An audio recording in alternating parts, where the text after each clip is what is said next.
Good afternoon बच्चों, मैं Shreyas Srivastava Oscar education platform से। आज हम आपके लिए लाए हैं कुछ बहुविकल्पीय प्रश्न जो हमारे यूपी बोर्ड के बच्चों के लिए कुछ नए प्रकार के प्रश्न होते हैं। इन प्रश्नों का जो सिलसिला है वो आज से शुरू होता है। हम आज से डेली जो है 10-15 क्वेश्चन 20 क्वेश्चन करेंगे और आगे ये जो क्या कहते हैं क्लासेस हैं ये कंटिन्यू रहेंगी जब तक कि आपका एग्जाम जो है वो बेस्ट ना हो जाए, अनसॉल्व जो है वो आपका क्लियर ना हो जाए कंप्लीटली, अच्छे से आप फोकस ना हो जाए आपका, आप समझ जाए अच्छे से कि कैसे हमें जो क्वेश्चंस हैं उनसे डील करना है। और हम जो है बहुविकल्पीय प्रश्न के माध्यम से स्टार्ट करते हैं। आने वाले जितने भी बहुविकल्पीय प्रश्न होंगे जिनकी भी संभावना है कि वो बोर्ड में जरूर आएंगे, उन्हीं प्रश्नों के बारे में हम चर्चा करेंगे। और हम स्टार्ट करते हैं अपनी क्लासेस की तरफ। ये हमने कुछ क्वेश्चंस लेके आए हैं आपके लिए जो बहुविकल्पीय प्रश्न के प्रकार हैं। आप इनसे समझ भी सकते हैं कि ये बहुविकल्पीय प्रश्न किस प्रकार से आते हैं, और इनकी प्रैक्टिस से आपको जो आने वाले प्रश्न हैं संभवता है कि इससे कई प्रश्न आपको मिल जाएं जिससे एग्जाम में आपका जो बेहतर परफॉर्मेंस है वो अच्छे से निकल के आए। आइए स्टार्ट करते हैं। यहाँ पे जो पहला प्रश्न है वो आपको दिया गया है कि भाई mRNA की सहायता से प्रोटीन संश्लेषण की प्रक्रिया कहलाती है। देखिए mRNA की सहायता, हम कह रहे हैं कि जो मैसेंजर आरएनए है उसकी सहायता से जो प्रोटीन का संश्लेषण हो रहा है, प्रोटीन जो बनाया जा रहा है, उसके लिए क्या, उस प्रक्रिया को हम क्या कहते हैं? तो प्रोटीन सिंथेसिस की बात करें या mRNA से उसके बनने की प्रक्रिया की बात करें, उसे हम कहते हैं अनुवादीकरण। यहाँ पे अनुवादीकरण की बात कर रहा है। अनुवादीकरण क्या होता है बेटा, आपको पता होगा, क्या पता होगा कि जो आरएनएस होते हैं वो क्या करते हैं, कन्वर्ट करते हैं प्रोटीन्स में। अब जो आरएनए हैं जब वो प्रोटीन में बदलते हैं तो कैसे बदलते हैं? एक जेनेटिक कोडिंग होती है जिससे एमआरएनए को एक मैसेज भेजा जाता है। ये एमआरएनए जाता है और उस स्पेसिफिक रिसेप्टर पर जाकर बाइंड होता है, जुड़ता है, और जब वहां पर जुड़ता है तो जो प्रोटीन की नई श्रृंखला है वो बनना स्टार्ट कर जाती है। चाहे वो आरएनए हो, न्यूक्लिक एसिड है तो इसकी जो कोडिंग हुई है वो जेनेटिक कोडिंग हुई है। और हम समझ सकते हैं यहाँ पे कि कुछ इस तरीके का, जैसे मान लीजिए हमने कहा कि भाई यहाँ पे AUG नाम का जो mRNA का प्रोटीन है वो कुछ इस तरीके से इसके हर ब्रांच पे जो है जेनेटिक कोडिंग पाई जाएगी। अब इसके हर ब्रांच पे जेनेटिक कोडिंग पाई जा रही है, लेकिन इसे कौन से भाग से जुड़ना है ये निर्धारित करता है कि जो प्रोटीन की शुरुआत है वो कैसे हुई है। मान लीजिए कि जो प्रोटीन का संश्लेषण है वो कुछ इस तरीके से होता जाता है। अब ये प्रोटीन का संश्लेषण होता जा रहा है, हम देख रहे हैं कि इसमें जुड़ने के लिए इस मैसेंजर आरएनए को, ये जो हमारा mRNA है मैसेंजर आरएनए, इस मैसेंजर आरएनए के पास एक स्पेसिफिक साइट है, ये AUG, ये स्पेसिफिक साइट है। और यहाँ पे जो है, यहाँ पे हमें AUG का स्पेसिफिक साइट दिख रहा है। तो ये जो मैसेंजर आरएनए है वो यहाँ से अटैच होगा और जो प्रोटीन की सिंथेसिस है वो स्टार्ट करेगा। इसी प्रक्रिया को हम अनुवादीकरण के नाम से जानते हैं। अगला दूसरे प्रश्न की तरफ आगे बढ़ते हैं। दूसरा प्रश्न कहता है विडाल परीक्षण। यहाँ पे विडाल की बात कर रहा है, जो विडाल टेस्ट है उस विडाल टेस्ट की बात कर रहा है। कह रहा है कि जो विडाल परीक्षण है वो किस बीमारी के लिए उपयोग किया जाता है। आपको स्टार्टिंग में ही बताया जाता है ह्यूमन हेल्थ डिजीज के चैप्टर में कि जो विडाल टेस्ट है वो टाइफाइड के लिए उपयोग किया जा रहा है। विडाल टेस्ट की सहायता से हम टाइफाइड का पता लगाते हैं। आगे बढ़ते हैं अगले प्रश्न की तरफ।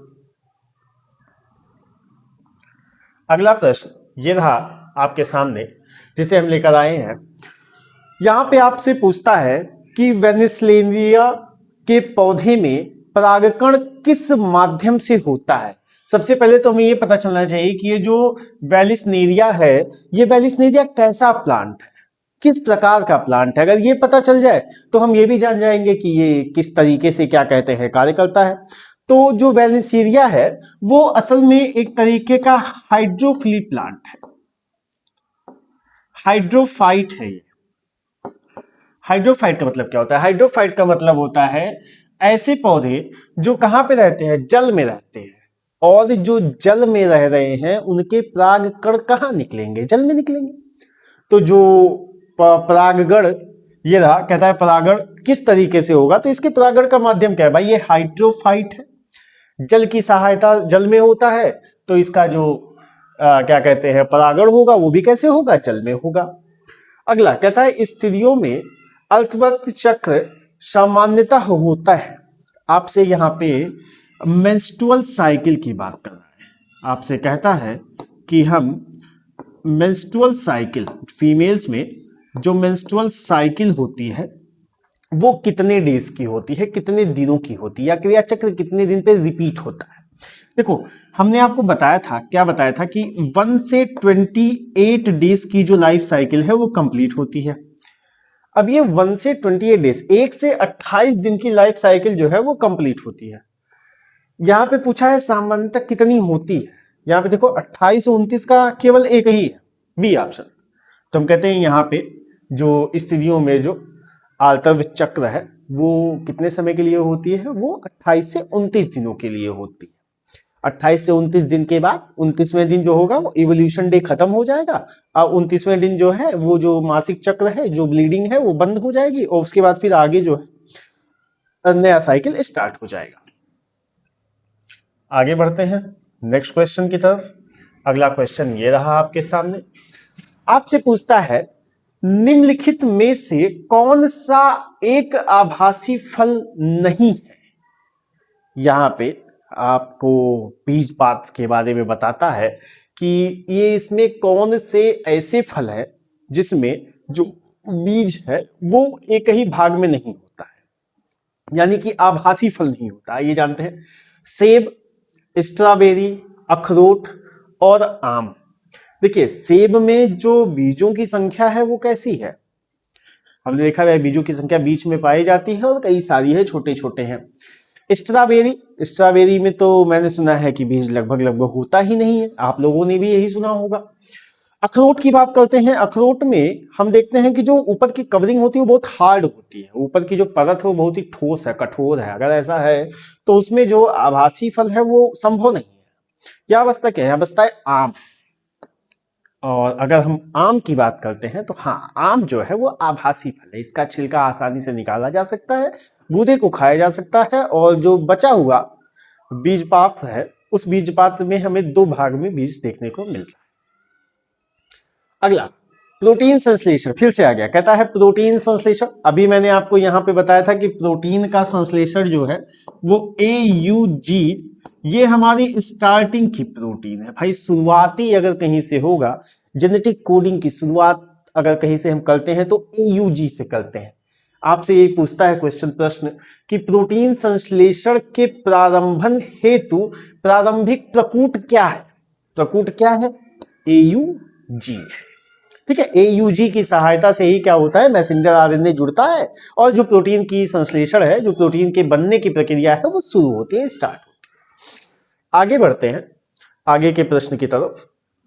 ये रहा वही क्वेश्चन फिर से है, प्रोटीन के संश्लेषण की प्रक्रिया आपने देखा, अनुवादीकरण, और जो बिडाल टेस्ट कैसे हो रहा है भाई, ये टाइफाइड की सहायता से हो रहा है। और आगे बढ़ते हैं, आगे के प्रश्न की तरफ चलते हैं। ये आया, यहाँ पे प्रश्न थोड़ा सा क्लियर नहीं है, मैं आपको बता देता हूं। कहता है निभाग पाया जाता है, निभाग कहाँ पाया जाएगा। देखो परागकण में, परागकण में क्या पाया जाता है, परागकण में अगर हम कहें तो छोटे छोटे कण होते हैं, पॉलन ग्रेन्स में तो कुछ पाया जाने का है नहीं, भ्रूणपोष में, भ्रूणपोष में भी नहीं पाया जाएगा, बीजा क्या कहते हैं बीजांड में, या इन सभी में। देखो होता क्या है, ये निभाग की बात कर रहा है, तो जब हमारा क्या कहते हैं ये एम्ब्रियो बनता है, जब हमारा बीज पात्र बनेगा तो इस बीज पात्र में कई सारी परतें पाई जाएंगी।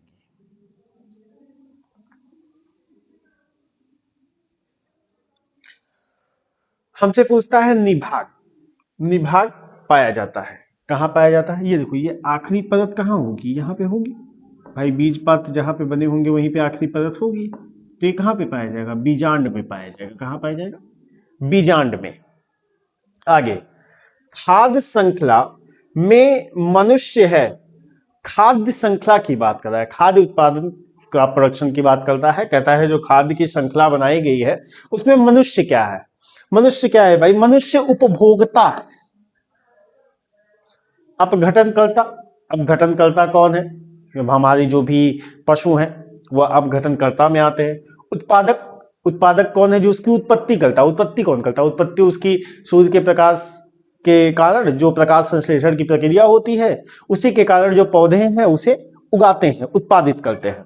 तो उत्पादित करना, अपघटन करना। अपघटनकर्ता जो है वो पूरी तरीके से जीव है, जीव अपघटनकर्ता करते हैं इसे। और जो मनुष्य है वो पूर्ण रूप से उपभोक्ता है, वो इसे भोगने का कार्य करता है। आगे आपसे पूछता है कि निम्नलिखित में से कौन सा एक जैव निम्नीकरणीय यानी कि जैव विघटित प्रदूषक है? देखो, जैव विघटित यानी कि बात कर रहा है यहाँ पे जीव द्वारा उत्पन्न किया गया, उत्सर्जित किया गया, जो जीव के द्वारा उत्सर्ज किया गया है। अब जीव कौन है भाई? जीव हम आप हैं, मनुष्य हैं। जीव क्या कहते हैं? हमारे घर के जानवर हो सकते हैं। तो यहाँ पे प्लास्टिक, प्लास्टिक प्लास्टिक को क्या किसी जैव ने? नहीं, प्लास्टिक जैविक प्रक्रिया से नहीं बनता, प्लास्टिक जीव से नहीं बनता। एस्बेस्टॉस, एस्बेस्टॉस ये क्या है? कहता है एस्बेस्टॉस जो है वो एक तरीके का जो मेडिकल वेस्ट होता है उसमें आता है, जो मेडिकल वेस्ट है उसमें आता है। तो ये भी मेडिकल वेस्ट भी जो है क्या कहते हैं, जैविक नहीं है। ई कचरा, भाई इलेक्ट्रॉनिक कचरा की बात कर रहा है। इलेक्ट्रॉनिक कचरा का मतलब ये हो गया जो हमारे फोन के चार्जर हो गए, बैटरी हो गई, मोबाइल फोन हो गया, ये भी जैव में नहीं है। वहित मल, वहित मल क्या होता है?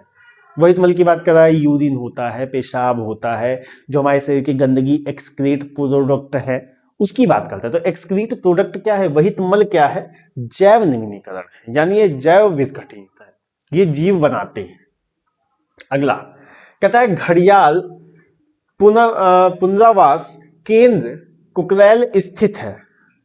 ये घड़ियाल पुनरावास स्थित है। कहता है घड़ियाल केंद्र, घड़ियाल जहां पाले जाते हैं, ये पुनरावास केंद्र कहाँ पे पाया जाता है? तो इसका जवाब है लखनऊ में पाया जाता है। इसका जो जवाब है वो लखनऊ में पाया जाता है। और ये वहित मल वाला ध्यान में रखेंगे। वहित मल में क्या कहते हैं, जो भी यूरिन आता है, यूरिन आएगा, पेशाब जो भी है, और क्या कहते हैं हमारी बॉडी का वेस्ट, बॉडी वेस्ट हम साबुन लगा रहे हैं या जो भी चीज़ें हैं उन सभी चीज़ों का, ठीक है, जो भी तेल साबुन शैम्पू कुछ भी इस्तेमाल किया जा रहा है उसके बाद उन सभी को वो कचरे में फेंक दिया जा रहा है, नाली में बह जा रहा है, तो सारी चीज़ें क्या है। इसी के साथ जो हमारा स्टूल है वो भी आता है भाई, पॉटी जो की जा रही है वो भी इसी में आता है। तो ये सारी चीज़ें मिलाकर वहित मल बनाती हैं, और वहित मल ही वो क्या कहते हैं भाग है जो जैव से उत्पन्न होता है, उत्सर्जित होता है। आगे बढ़ते हैं, ये रहा अगला प्रश्न आपके सामने। कहता है आवृत बीजी पौधों में पुंकेसर है। आवृत बीजी पौधों में, ठीक है, जो आवृत बीजी पौधे हैं उनमें कहता है कि क्या कहते हैं पौधे पुंकेसर है। पुंकेसर कहाँ है बताएं इसमें?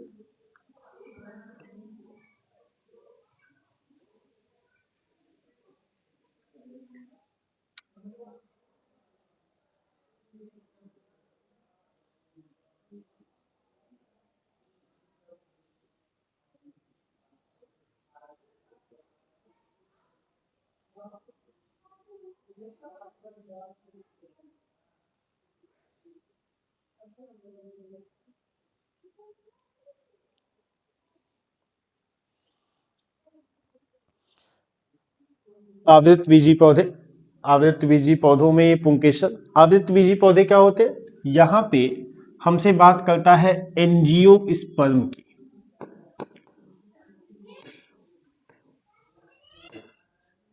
और जो एंजियोस्पर्म यानी कि पुष्प देने वाले जो क्या कहते हैं पौधे हैं, वो पुष्प देने वाले जो पौधे हैं उनमें पुंकेसर, उनमें पूछता है कि जो पुंकेसर है स्टेमेन। भाई पुंकेसर का मतलब क्या होता है? पुंकेसर का मतलब होता है स्टेमेन, और स्टेमन कहाँ, पुंकेसर किसका भाग है? पुंकेसर तो पूर्ण रूप से नर जनन अंग का भाग है। तो यहां पे जो उत्तर हो जाएगा वो क्या हो जाएगा? नर जनन अंग। अगला कहता है प्रभाविकता एवं पृथक्करण के नियमों का प्रतिपादन किसने दिया था? अगला आपसे पूछता है प्रभाविकता। प्रभाविकता क्या है भाई? प्रभाविकता की बात अगर हम करते हैं तो हम यहां बात कर रहे हैं लॉ ऑफ डोमिनेंस की। और अगर हम बात करते हैं डोमिनेंस की तो डोमिनेंस तो भाई एक ही है। किसने? जिन्होंने जीन्स बताया था, जेनेटिक बताया था। और जेनेटिक किन्होंने बताया था? मेंडल ने बताया था। तो Darwin, D for Darwin, D for law of dominance. और डोमिनेंस किसने दिया था? मेंडल साहब ने दिया था। तो इसका आंसर क्या हो जाएगा? मेंडल हो जाएगा। Gregor George Mendel. इनका पूरा नाम क्या था? इनका पूरा नाम था Gregor John Mendel. Gregor John Mendel ने क्या किया था? लॉ ऑफ डोमिनेंस दिया था। आगे पढ़ते हैं। जीवाणु भोजी विषाणु में अनुवांशिकीय पदार्थ होता है। आइए जानते हैं जीवाणु भोजी इसमें क्या होता है।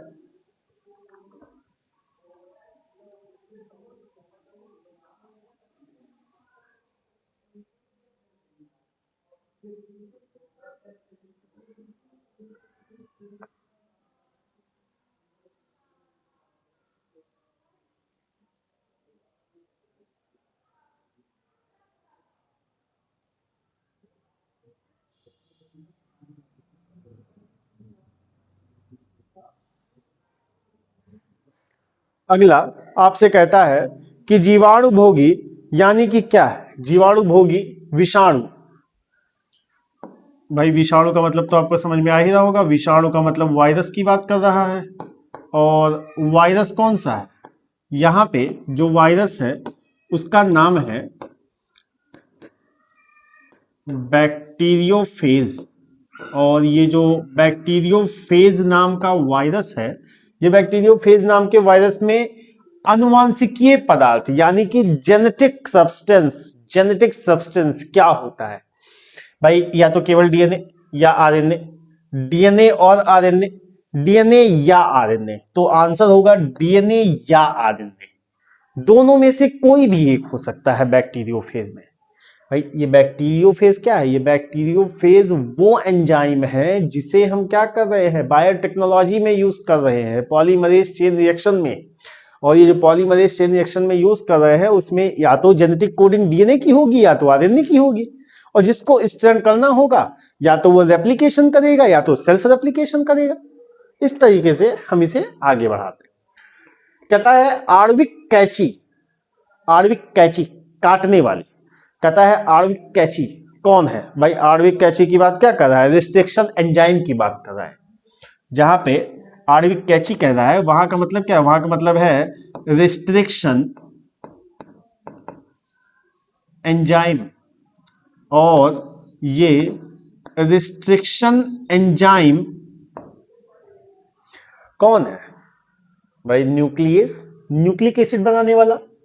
पॉलीमरेज, पॉलीमरेज चेन रिएक्शन याद कीजिए। लाइगेज, लाइगेज का काम है जोड़ना। बचा क्या? प्रतिबंधक एंजाइम। एंडोन्यूक्लियस क्या नाम है इसका? इसका नाम है एंडोन्यूक्लियस। एंडोन्यूक्लियस क्या करता है? आपके आणविक कैची है, ये रिस्ट्रिक्शन एंजाइम है, रिस्ट्रिक्शन एंजाइम। आगे डेंगू। कहता है जो डेंगू है हड्डी तोड़, डेंगू का वाहक क्या है? वेक्टर क्या है? डेंगू नाम की बीमारी जो है वो एडीज के कारण होती है। ठीक है, डेंगू नाम की बीमारी जो है वो एडीज के कारण होती है। एडीज नाम का मॉस्किटो है, वेराइटी है, स्पीसीज है मॉस्किटो की। ये मॉस्किटो क्या करता है? आपको आता है, ये ऐसी प्रजाति है जो आता है, कट करता है और यहां से आपको बीमारी हो जाती है किसकी? डेंगू की।